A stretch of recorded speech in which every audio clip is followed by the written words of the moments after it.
ನಮಸ್ತೆ ಎಲ್ಲರಿಗೂ. Welcome to Shruti edu centre. Friends, ಇಂದಿನ ತರಗತಿಯಲ್ಲಿ ಪುಸ್ತಕದ ಪ್ರತಿಗಳನ್ನು ಹೇಗೆ ಪುಸ್ತಕಾಲಯದೊಂದಿಗೆ ಪತ್ರವನ್ನ ಬರೆದು ಅದನ್ನ ತರಿಸಿಕೊಳ್ಳಬಹುದು ಅನ್ನುವ ವಿಚಾರವನ್ನ ತಿಳಿದುಕೊಳ್ಳೋಣ. ಅದಕ್ಕಿಂತ ಮುಂಚೆ ನೀವಿನ್ನು ನಮ್ಮ ಚಾನೆಲ್ನ ಸಬ್ಸ್ಕ್ರೈಬ್ ಮಾಡಿಲ್ಲ ಅಂತ ಹೇಳಿದ್ರೆ ಇದೀಗ ಸಬ್ಸ್ಕ್ರೈಬ್ ಆಗಿ, ಹಾಗೆ ವಿಡಿಯೋನ ಸ್ಕಿಪ್ ಮಾಡಿ ಸಂಪೂರ್ಣವಾಗಿ ವೀಕ್ಷಿಸಿ. ಹಾಗಿದ್ರೆ ನೋಡೋಣ, ಪ್ರಶ್ನೆಯನ್ನ ಗಮನಿಸೋಣ. ಪ್ರಶ್ನೆ ಹೀಗಿದೆ: ಕುವೆಂಪು ವಿರಚಿತ ಶ್ರೀರಾಮಾಯಣ ದರ್ಶನಂ ಇದರ 40 ಪ್ರತಿಗಳನ್ನು ಕಳುಹಿಸುವಂತೆ ಹಾಸನದ ಸಾಹಿತ್ಯ ಭಂಡಾರ ಪುಸ್ತಕಾಲಯದೊಂದಿಗೆ ಪತ್ರ ಬರೆಯಿರಿ. ಫ್ರೆಂಡ್ಸ್, ಇದು ಯಾವ ಪತ್ರ ಆಗಿದೆ ಅಂತ ಹೇಳಿದ್ರೆ ವ್ಯಾವಹಾರಿಕ ಪತ್ರ ಆಗಿದೆ ಅಲ್ವಾ? ಸೊ ಈ ಪ್ರಶ್ನೆಯಲ್ಲಿ ನಾವು ಏನೇನನ್ನ ಗಮನಿಸ್ಕೋಬೇಕು ಅನ್ನುವಂಥದ್ದು ಇಂಪಾರ್ಟೆಂಟ್ ಆಗಿರುತ್ತೆ. ಇವರಿಂದ ನಾವು ಬರಿತೀವಿ ಅಲ್ವಾ? ಇವರಿಂದ ಇಲ್ಲಿ ಯಾವುದೇ ರೀತಿ ಹೆಸರುಗಳನ್ನು ನಮಗೆ ಮೆನ್ಷನ್ ಮಾಡಿಲ್ಲ. ಸೊ ಹಾಗಾಗಿ ನಾವು ಯಾವ ಹೆಸರು ಬೇಕಾದರೂ ಬರಿಬೋದಾಗಿರುತ್ತೆ. ಇವರಿಗೆ ಬರಿಬೇಕಲ್ವಾ? ಇಲ್ಲೇ ಅಡ್ರೆಸ್ ಕೊಟ್ಬಿಟ್ಟಿದ್ದಾರೆ, ಹಾಸನದ ಸಾಹಿತ್ಯ ಭಂಡಾರ ಪುಸ್ತಕಾಲಯ ಅಂತ. ಸೊ ಯಾವ ವಿಷಯಕ್ಕೆ ಸಂಬಂಧಪಟ್ಟಂತೆ ಬರಿಬೇಕು ನಾವಿವಾಗ? ಕುವೆಂಪುರವರು ಬರೆದಿರುವಂತಹ ಶ್ರೀರಾಮಾಯಣ ದರ್ಶನಂ ನಮಗೆ 40 ಪ್ರತಿಗಳು ನಮಗೆ ಬೇಕಾಗಿದೆ. ಆ ವಿಷಯವನ್ನ ಕುರಿತು ನಾವಿವಾಗ ಪತ್ರ ಬರಿಬೇಕಾಗಿದೆ.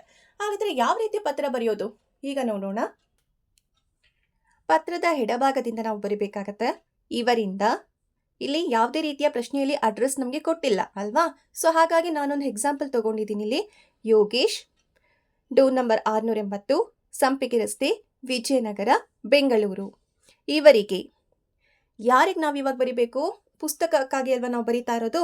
ಸೊ ಹಾಗಾಗಿ ವ್ಯವಸ್ಥಾಪಕರು, ಸಾಹಿತ್ಯ ಭಂಡಾರ ಪುಸ್ತಕಾಲಯ ಅವರೇ ಕೊಟ್ಬಿಟ್ಟಿದ್ದಾರೆ ಅಲ್ವಾ?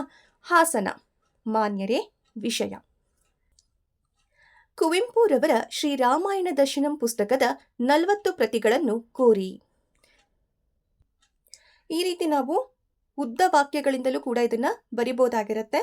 ಇಲ್ಲ ಅಂತ ಹೇಳಿದ್ರೆ ಕುವೆಂಪುರವರ ಶ್ರೀರಾಮಾಯಣ ದರ್ಶನಂ ಪುಸ್ತಕವನ್ನು ಕೋರಿ ಅಂತಲೂ ಕೂಡ ಇದನ್ನ ಬರಿಬೋದಾಗಿರುತ್ತೆ. ಹಾಗಿದ್ರೆ ಇಲ್ಲಿ ಯಾವ ರೀತಿ ಬರೆಯೋದು ಅಂತ ಹೇಳಿದ್ರೆ, ಕುವೆಂಪುರವರು ಬರೆದಿರುವ ಶ್ರೀರಾಮಾಯಣ ದರ್ಶನಂ ಕೃತಿಯ 40 ಪುಸ್ತಕಗಳು ಬೇಕಾಗಿದೆ. ಪ್ರಶ್ನೆಯಲ್ಲಿ ಬಂದ್ಬಿಟ್ಟಿದೆ ಅಲ್ವಾ? ಸೊ ಹಾಗಾಗಿ ನಾವು ಅದನ್ನೇ ಬರಿಬೇಕಾಗತ್ತೆ. ನಮ್ಮ ಕಾಲೇಜಿನ ವಿದ್ಯಾರ್ಥಿಗಳಿಗೆ ಇದು ಅಚ್ಚುಮೆಚ್ಚಿನ ಪುಸ್ತಕವಾಗಿದೆ. ಆದ್ದರಿಂದ ನೀವು ದಯಮಾಡಿ ಮೇಲೆ ಹೆಸರಿಸಿದ ಕೃತಿಯ 40 ಪ್ರತಿಗಳನ್ನು ಮೇಲಿನ ವಿಳಾಸಕ್ಕೆ ವಿಪಿಪಿ ಮೂಲಕ ಕಳುಹಿಸಬೇಕಾಗಿ ವಿನಂತಿಸಿಕೊಳ್ಳುತ್ತೇನೆ. ಹಾಗೆಯೇ 26,000 ರೂಗಳನ್ನು ಬ್ಯಾಂಕ್ ಹುಂಡಿಯನ್ನು ಅಥವಾ ಚೆಕ್ ಅಂತ ಕೂಡ ಇಲ್ಲಿ ಬರಿಬೋದಾಗಿರುತ್ತೆ. ಪತ್ರದ ಜೊತೆಗೆ ಕಳುಹಿಸಲಾಗಿದೆ. ವಂದನೆಗಳೊಂದಿಗೆ ಇಂತಿ ತಮ್ಮ ವಿಶ್ವಾಸಿ ಯೋಗೇಶ್. ಪತ್ರದ ಬಲಭಾಗದಲ್ಲಿ ದಿನಾಂಕ ಮತ್ತೆ ಇಲ್ಲಿ ಸ್ಥಳವನ್ನು ನಾವು ಬರಿಬೇಕಾಗತ್ತೆ. ಫ್ರೆಂಡ್ಸ್, ನಾವಿಲ್ಲಿ ಬರಿಬೇಕಾದ್ರೆ ಇವರಿಂದ ಅಂತ ಹೇಳಬೇಕಾದ್ರೆ ನಿಮಗೆ ಅಲ್ಲಿ ಅಡ್ರೆಸ್ ಕೊಟ್ಟಿಲ್ಲ ಅಲ್ವಾ? ಸೊ ಹಾಗಾಗಿ ನೀವು ಬೇಕಾದರೆ ನಿಮ್ಮ ಶಾಲೆಯ ಅಡ್ರೆಸ್ಗಳನ್ನು ಅಥವಾ ಕಾಲೇಜಿನ ಅಡ್ರೆಸ್ಗಳನ್ನ ಕೂಡ ಬರಿಬೋದು. ರಿಯಲ್ ಆಗಿ ನಾನು ನಿಜವಾಗ್ಲೂ ಬರಿತಾ ಇದ್ದೀನಿ ಅಂತ ಹೇಳಿದ್ರೆ ನಿಜವಾದ ಅಡ್ರೆಸ್ಗಳನ್ನ ನಾವು ಇಲ್ಲಿ ಬರಿಬೇಕಾಗತ್ತೆ. ಅದೇ ರೀತಿಯಲ್ಲಿ ಇಲ್ಲಿ ನಾವು ಸಾಹಿತ್ಯ ಭಂಡಾರ ಪುಸ್ತಕಾಲಯ ಅಂತ ಇದೆ ಅಲ್ವಾ? ಅದೇ ನಾವು ನಿಜವಾಗ್ಲೂ ಯಾವುದಾದ್ರೂ ಒಂದು ಪುಸ್ತಕಾಲಯವನ್ನ, ಫಾರ್ ಎಕ್ಸಾಂಪಲ್ ಇವಾಗ ಸಪ್ನಾ ಬುಕ್ ಹೌಸ್ ಆಗಿರ್ಬೋದು, ಆಯ್ತಾ? ಈ ಥರ ಪುಸ್ತಕಾಲಯಗಳಿಗೆ ನಾವು ನಿಜವಾಗ್ಲೂ ನಾವು ಪುಸ್ತಕಗಳನ್ನು ತರಿಸ್ಕೋಬೇಕು ಅಂತ ಹೇಳಿದ್ರೆ ಅದರ ಹೆಸರುಗಳನ್ನು ನಾವಿಲ್ಲಿ ಹಾಕಬೇಕಾಗತ್ತೆ. ನೀವು ಪರೀಕ್ಷೆಗಳಲ್ಲಿ ಈ ರೀತಿ ಪ್ರಶ್ನೆಗಳು ಬಂದಾಗ ಈ ರೀತಿ ನಾವು ಬರೆದು ಈ ರೀತಿ ಇವರಿಂದ, ಇವರಿಗೆ, ಮಾನ್ಯರೇ, ವಿಷಯ, ದಿನಾಂಕ, ಸ್ಥಳ ಮತ್ತೆ ವಂದನೆಗಳೊಂದಿಗೆ ಇಂತಿ ತಮ್ಮ ವಿಶ್ವಾಸಿ ಇಲ್ಲೆಲ್ಲ ಅಂಡರ್ಲೈನ್ನ ಮಾಡಬೇಕಾಗತ್ತೆ. ಮತ್ತೆ ಇಲ್ಲೂ ಅಷ್ಟೇನೆ, ಇಲ್ಲಿ ಯಾವುದು ನಮಗೆ ಇಂಪಾರ್ಟೆಂಟ್ ಅಂತ ಅನಿಸುತ್ತೋ ಅಲ್ಲೆಲ್ಲವೂ ಕೂಡ ನಾವೇನು ಮಾಡಬೇಕಾಗತ್ತೆ? ಅಂಡರ್ಲೈನ್ಗಳನ್ನ ನಾವಿಲ್ಲಿ ಮಾಡಬೇಕಾಗತ್ತೆ. ಈ ರೀತಿ ಬರೆಯೋದ್ರಿಂದ ಪರೀಕ್ಷೆಗಳಲ್ಲಿ ಔಟ್ ಆಫ್ ಔಟ್ ಅಂಕಗಳನ್ನು ನಾವು ಗಳಿಸ್ಬೋದಾಗಿರುತ್ತೆ. ಇಲ್ಲಿ ನೀವು ಬರಿಬೇಕಾದ್ರೆ ಕಾಲೇಜಿನಲ್ಲಿ ಅಥವಾ ಶಾಲೆಯಲ್ಲಿ ಚರ್ಚಾಗೋಷ್ಠಿಯನ್ನು ಏರ್ಪಡಿಸಲಾಗಿದೆ, ಅದಕ್ಕಾಗಿ ಪುಸ್ತಕಗಳ ಅಗತ್ಯವಿದೆ, ಈ ರೀತಿ ಕೂಡ ನೀವಲ್ಲಿ ಬರಿಬೋದಾಗಿರುತ್ತೆ.